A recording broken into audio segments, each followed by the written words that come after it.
Welcome to the AI Automations for Business podcast. We're your hosts, Katie and Noel, and we'll be discussing how you can use AI for your business along with the latest news, updates, and automations to help you stay ahead of the curve, allowing you to grow and scale your business more efficiently. Please be sure to subscribe, and I hope you enjoy this episode.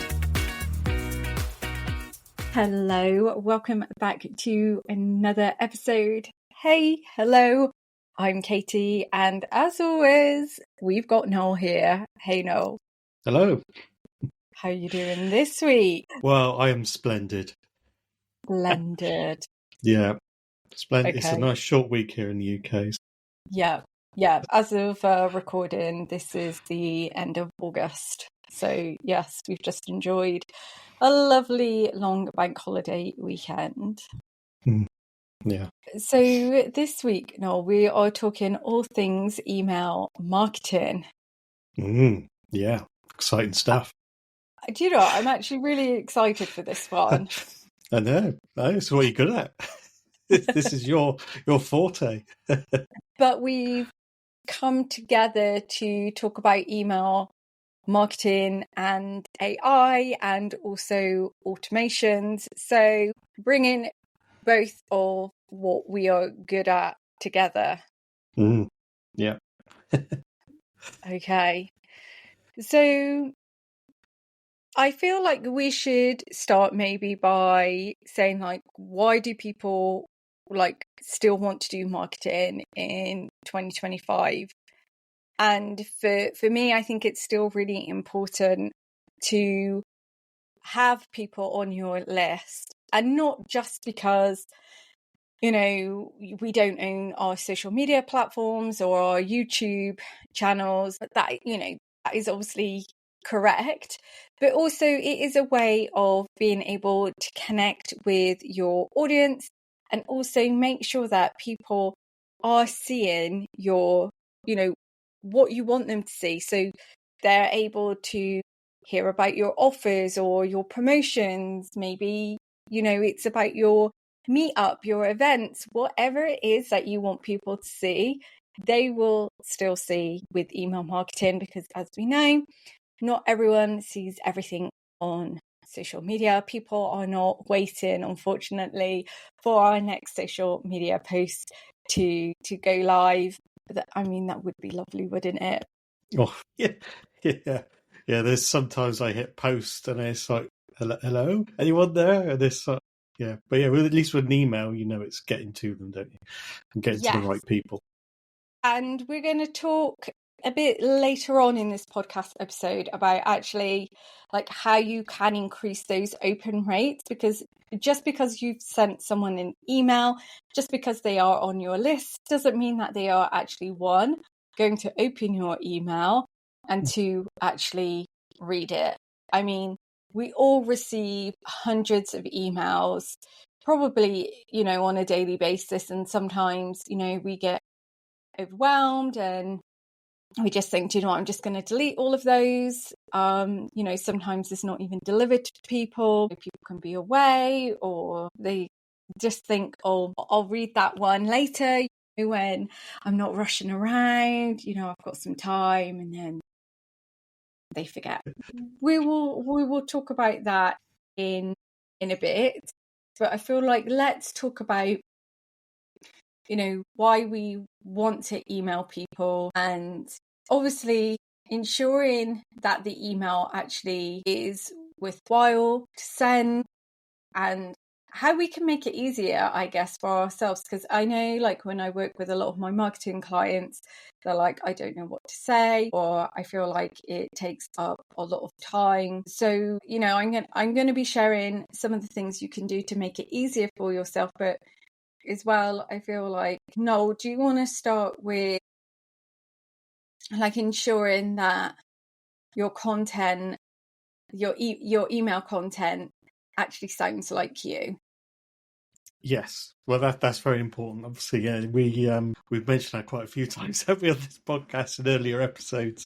Yeah, because I feel like so many people now are using, you know, LLMs to create their email content, Mm, I know when when I read some emails that I'm on the list, and I can tell that they've used AI and it's fine, but mm. the only reason why I can kind of tell that it's AI is because it doesn't sound like them. Yeah. I've got no problems with them using AI, but I just want it to actually sound like the person who I was actually interested in. Exactly, yeah. Especially if it's a personal brand. But it's Yeah. actually kind of really easy to do as well. Once you can get AI to help you define your brand voice, and once you've got that, you can put that in a document, and then you just add that in as a file. And say, well, look, it could be a Word document or a PDF or whatever. You just upload that into ChatGPT, and then say, hey, look, that's my brand voice. Now create me content that sounds like me on this subject, and then it can go off and do that. But if you're on like higher paid plans, then you could also create a project, and then have that brand voice document always there. So you could have a project which is just for your emails, and with that brand voice attached, and then whatever you put in within that project, it's going to kick it out with that brand voice, which is ideal. It's what we like. Yeah. And we can also use, the LLMs to not just write one email for us, but to actually, Mm, it could be like a sequence. So say like you are launching, whether it's a product or a course, that is something that you can ask, ChatGPT, Claude, to write for you once you mm, have inputted, like that brand voice, because you do want to make sure it sounds like you, mm, especially if you were launching. You can like obviously give it all the information that you have about the launch, the what you're selling, all the information about like what people are gonna get from buying it or participating in it. And yeah, you can even ask it to create you like, I'm planning on sending an email every other day, and then 3 on the last day of the launch, like write me a launch sequence for it. mm. Yeah, But I feel like the important part here is ensuring that your brand voice is fully like part of that process. definitely. Yeah, yeah. It's got to be in there. Otherwise, your emails just sound and read like someone else's, not your own. Yeah. And the thing is as well, like if your emails become boring or a bit robotic, then Mm. less people are gonna click on your emails and actually open them as well. Yes, yeah. Because if I keep getting AI stuff from people, I was like, oh, yeah, I, I, I could just put that subject into ChatGPT and then get it to tell me what it's about. Yeah. Might as well do that. Yeah, that's all they've done. Yeah. So yeah, Yeah. it's off-putting, isn't it? Yeah. Yeah. We want personality. We Mm, want we want some, human aspect, maybe, we want some unhinged energy, whatever it is that you bring to the table. But people have signed up because it's you. mm, So, like, do allow yourself to just be fully you. You don't have to be like overly professional if that's not your vibe. mm. Yeah, just go like full you. Do not hold back. Yeah. I did that recently on a LinkedIn post, and then somebody who I know in the AI world commented on it and said, "Here's my AI commenting on your AI generated post." I was like, "Hold a minute! I wrote every single word of that. I Is didn't that even." what you put as a response? Yeah. What did they say? Oh, nothing. They left it there. I've literally wrote every word. I didn't even ask ChatGPT for any sort of help or anything like that. And I was like, "Oh, how rude! Do I sound robotic? I don't know." Maybe that's your style, your brand voice now. I mean, it's handy, isn't it? I suppose. It is now in the AI world. Yeah, definitely. Yeah. Crazy. Okay, so we've put in our brand voice. We've gone like 100% us. We're putting in our energy. We're being unhinged if we want to be unhinged. And I feel as well like a lot of people always say to me like, I don't have time to create emails every week. So Now there's two ways that we're going to approach this. So Noel, we're going to come to you in a moment about like automating it, obviously. Of course. I wonder what tool I'll use. But before we go down that route, I just want to say, like, when it comes to your email marketing, you do not have to reinvent the wheel. You can literally take one of your social media posts that you have posted that week, and you can just like turn it from a short piece of content into a long piece of content. And yes, you can ask AI to do that for you if you want it to. So if there's something you are promoting, something you are selling, or something that you're feeling really passionate about that week, then just take what you have, put on social media and just turn it into an email. That's it. It can be that simple, especially like if you're not doing like a big launch or anything like that. Like, you can just do that, and it's so easy. It like takes minutes, right? Yeah, definitely. Okay. So that was all I wanted to say before like we fall into like Noel going, oh, let's talk about automation. People, I think, try and make things harder than they need to be, and it really does get to be this easy. Yeah, it does. Yeah. I guess when we look at kind of like the automation side of things, if you're repurposing content and you've already say it's a blog post as an example, you've already got like a URL for that post that you've already published. You can give that into AI within an automation and say, well, look, this is all of the content. All you've had to do is copy paste a link into a spreadsheet. That's kind of how I would look at running like an email marketing thing via automation, is either from a spreadsheet, Airtable, Notion, any of those sort of things. And then say, well, look, this is the idea, this is what I want. And then maybe here's the links as to where it is, or copy paste that post content into there. And then, train the AI within that automation. Say, well, look, this is also what I sound like. This is the email structure that I like using, and things like that. And this is how I normally sign off. Give it examples. But one thing you mentioned to me early before we hit record on this was like, well, what if you've never sent an email? I mean, that's a valid point. So what I would do at that point, because I've never really done it, I leave Katie to do that. So, but what I would do would be to go into ChatGPT and then go, right, well, start creating me the content, and then you can ideate on that and then come up with some email templates that you like, and then supply that into your automation, so then it can then start using that template. So there is a way to get started as well, which is helpful for everyone. And I feel like as well, like you can tell AI like what you want from the email, like what is the purpose of the email. So is it for people to click a link? Is it for people to respond to you? Is it for people to buy a program or a course? Like what is the outcome that you want from this email? Because every email needs to have an outcome, like, and what is the purpose of that email.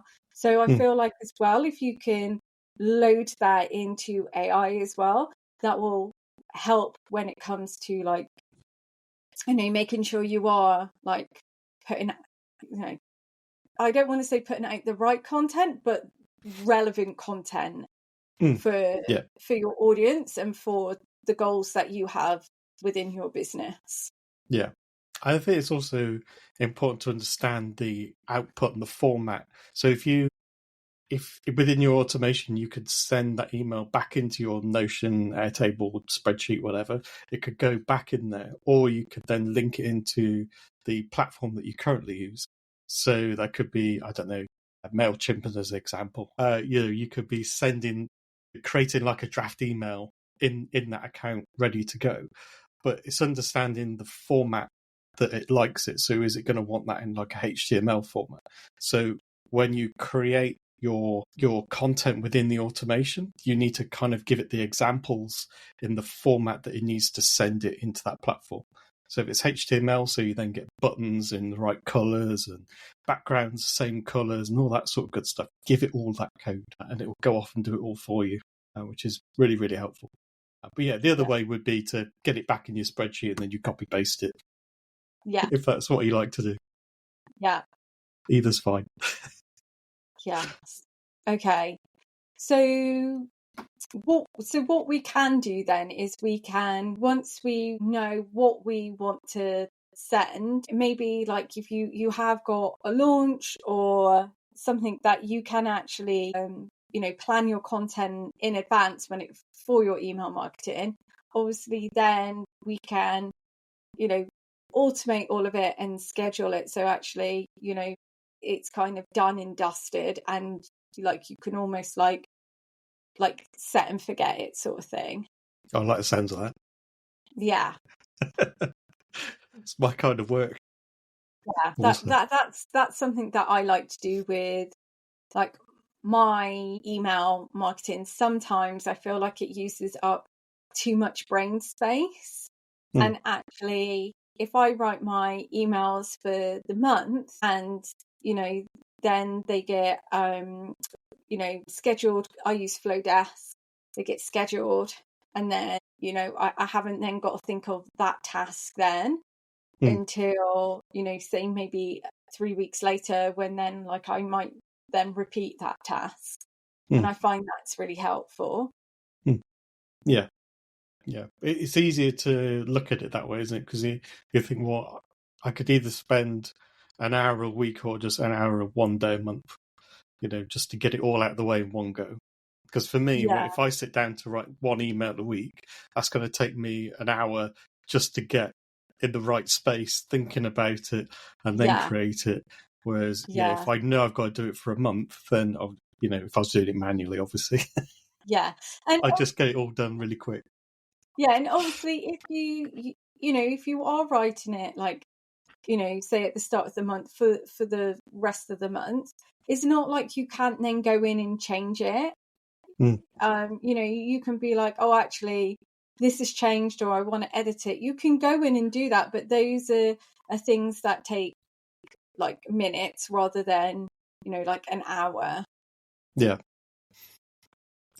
definitely. And for me, so I've been writing like emails to my list since I think 2014. Sometimes like it would come round like towards the end of the week and be like, oh, I haven't done like next week's email, and I don't want to leave it until like the day before, because then that stresses me out. So yeah, I really love getting in the habit of sitting down each month and just like working out, okay, what am I doing this month? What am I promoting this month?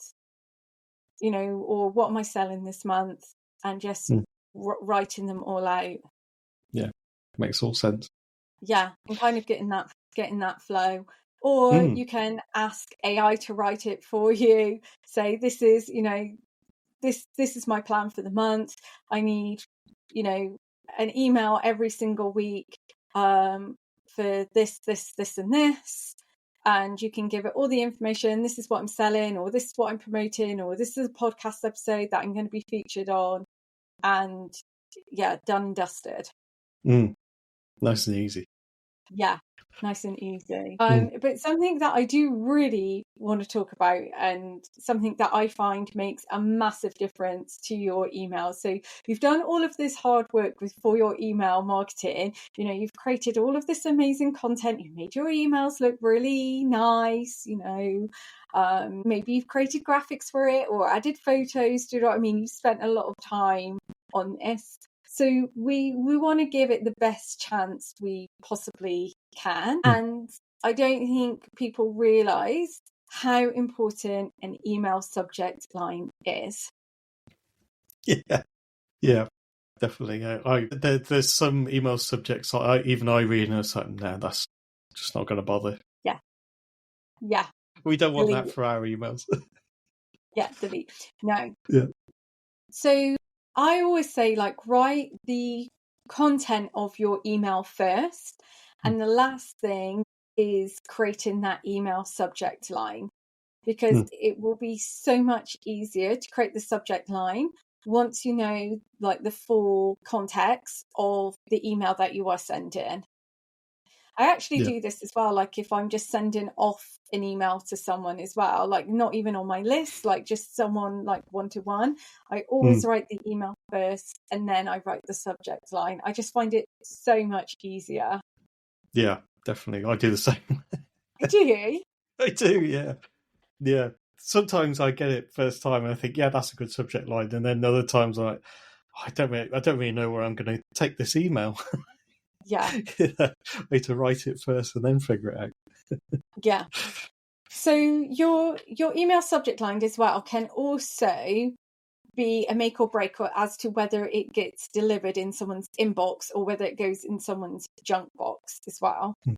So it's really important. So, you know, you're making sure that your email subject line is landing in people's inboxes. It's actually getting them to open it and not deleting it.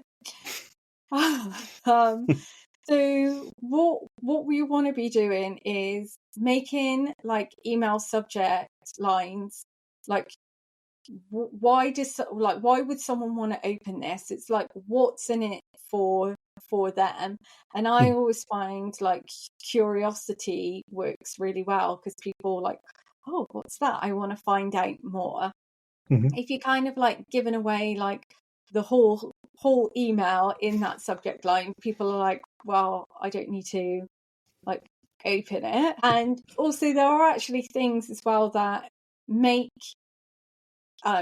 your emails going to junk boxes. Like there's certain words and things like that you know, you want to check those out and make sure you're not adding, you know, those into your email subject lines. And also you want to make sure as well, like, so email subject lines can be like positive or negative, and both are fine. So it's kind of like you know, like 3 ways to live a happier life, like great, exciting, like tell me everything. And it's funny, it's kind of like what doesn't necessarily now work on social media sort of still works with email marketing. Okay. So yeah, there's also tools out there as well where you can actually copy and paste your email subject line and it will give you a score. So it will be like, you've used too many words, you've not used enough words, it's like positive, or like maybe it's too negative, you know, you add this, or you know, like it could be like add a number or something like that. So there are really, there's some great tools in there that you can use to really enhance your email subject line. And so, because I know like a lot of us use like ChatGPT or Claude to, you know, create our subject lines for us, because you know everyone's always using it for like content hooks and stuff like that. So of course people are going to be using it for email subject lines. So I find as well, like with the LLMs, they love really long like hooks and subject lines. And actually you don't want like a really long one, because you want someone to be able to see like the whole of what the subject line is. And you know, depending on, you know, like if it's Hotmail, Gmail, something like that, you know, it does cut off, doesn't it, after a certain amount of characters. Yeah, you don't want the dot dot dot. No. Well, you do want dot dot dot if it's obvious what the dot dot dot Yes, is we don't going to want to be. be cut off. No, you don't want to be cut off. So it needs to make sense before the dot dot dot. Yeah. That's really something to think about as well, I find. Yeah, absolutely, yeah. Yeah, lots of things that actually make or break your email subject lines and whether they get put into your inbox or junk box as well. But then there's also, obviously, you can also automate this as well. Exactly. So I would say, like we do, like writing our normal emails, once we've got our actual email content, we can then use our automation to then go off and craft us those perfect email subject lines that are going to get open. So let's say you like a particular tool where it's doing all the scores and checking. You could almost train AI to look for that or sit within those certain guidelines. So if it's like, well, that's too many words, say 10 words is too many. So like, well, you've got to do it in less than 10. You have to use an emoji to make it a bit more attractive and interesting. And things like that, or this is the character length. You could train it to understand that criteria and then create your subject lines to match that criteria, as well as sounding like you and also matching the actual email, because that's the big thing. Right, that is pretty important. But if you miss that bit, then it could be a bit spot of bother. It'll go off and create subject lines for something random. We don't. Yeah, no, definitely not. No, yeah, that's kind of, I'd say, kind of straightforward to do, because if you understand those rules, you can easily apply them into an AI with an automation. And you can also do it in ChatGPT as well. If you understand that, you can tell it that in the conversation. So, well, this is the parameters that I want, and also give it examples of like what you've done before that you really like and has worked really well. Yeah, especially like if it's got a good open rate, I would copy and paste those email subject lines in as good examples. Yeah. And of course, like you can tell it as well, like if there's any words you want to avoid or or never use. Yes, definitely. Yeah. There's a lot of words that it uses regularly, isn't there? When you do hooks and stuff like that. Yeah, but also like there's some words within subject lines that, for example, like Gmail will see as spam, so it will just chuck your email straight in the spam folder without even like kind of a second thought, even though like there's nothing spammy about it, but obviously you have to get through like like Gmail and Hotmail and all the other Outlook and other filters as well. Hotmail, we're showing our age there. I could have said, well, I've got one that's MSN, so I shouldn't say anything. I could have said like Blue Yonder or Yahoo. AOL. AOL. Yeah, definitely showing our age with those. But yes, you have to realize that those email providers also have their own filters that you need to get through as well to make sure that you aren't sending spam. Okay, well, that was quite a little masterclass about email marketing. I know we flitted about here, there, and everywhere, so I hope you were able to keep up with that and follow along. As always, if you've got any questions, then you can reach out to us in our free LinkedIn group, AI Automations for Business.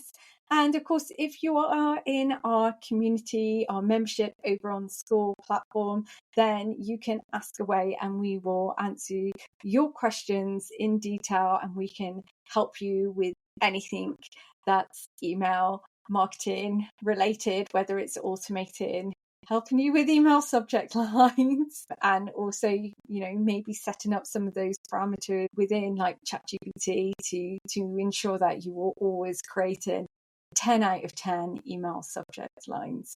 And as always, we put exclusive content from this podcast straight into our membership over on the School platform. If you search AI Business Club, you'll find us. Please come and join us. It's a wonderful place where we teach all things AI, automations, and things like this, marketing. We would love to have you there and join us.